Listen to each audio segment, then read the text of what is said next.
Well, since the inception of the Success Factor, we've had about 50 member schools that are public schools and 50 member schools that are private schools that have either moved up or moved down from one classification to another.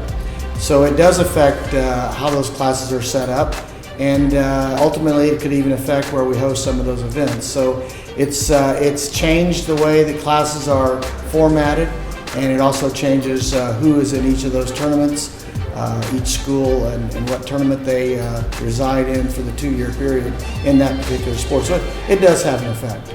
We realign and reclassify all of our team sports prior to the annual meeting, which, with the exception of baseball and softball. Because baseball and softball occur after the annual meeting, we wait until August of the next school year to begin the reclassification and realignment of baseball and softball. And our realignment committees for baseball and softball will meet in the early part of August, and that will be after we've applied the success factors to both those sports. And then we'll have a format ready to present to the executive committee at the end of August at their first meeting of the school year. Well, it is difficult. When you're in metropolitan areas, it's not too bad. But when you get in the northern part and the southern part of our state, where schools are fairly far apart, then it becomes a challenge. And the more classifications you have, the increased travel distance there's going to be. And so it becomes a challenge for our realignment committees to construct a sectional that has the minimal amount of travel time and some natural rivalries and some contests and some tournament games that folks will come to. So it's really it's not as easy as it seems. You have to make an alignment that's congruent to the rest of the state. I've always said that anyone can sit in their own school and draw a perfect sectional around their school, but it has to be congruent to the rest of the state. And there are always some outliers in every classification in every one of our sports, and they have to be included. So to do that, sometimes you'll have some sectionals that have some pretty good distances to them. I think the most difficult thing to deal with is try to keep it as balanced as you can. We try to construct 6 and 7 team sectionals so that competitive balance is as equal as we can get it.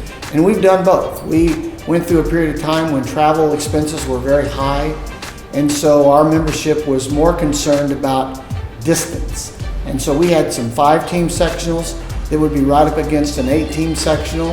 And as we progressed through that continuum, the membership, particularly coaches, felt like we want to try to get more to a balanced number of teams in our sectional. And so we try to get 6 and 7-team sectionals wherever we can. That doesn't mean we don't have some 5-teamers, and in some cases even 4-teamers. But we try to do that with the eye in mind that we will keep those games as close as we can together, but also try to achieve some balance. Well, we used to be 4 years, and what's happened to us in the last 10 years, we've added 26 different member schools. And because of that, that changes not only alignments, but it changes classifications. Our customary way of dividing classes is to take that number of schools that play in that tournament and divide them equally. So let's take basketball as an example, and let's just assume we have 400 basketball playing schools of our 410 members. You would draw those lines at 100 each. Well, when you add 26 schools to your membership, and all of those schools that have been added in the last 10 years, with the exception of one, has been a 1A school. That means there's 26 schools that move up to 2A, and 26 schools that move up to 3A, and then 26 schools that move up to 4A. Well, when that occurs, it changes the dynamic of the entire tournament. And so, because we're adding member schools at a more rapid rate than we used to, we now realign every 2 years. This summer, the National Federation of State High School Associations, the NFHS, will host their 100th annual summer meeting, and they're hosting it here in Indianapolis. This is the first time that the meeting has been in Indianapolis, and since it's their centennial and they are located here in Indianapolis, the IHSAA will be the host state institution for that event, and we're excited about it. A lot of special events planned around the state as the summer meeting, and the IHSAA will be thickly involved in helping to host that event and extending our Hoosier hospitality to our friends from around the country.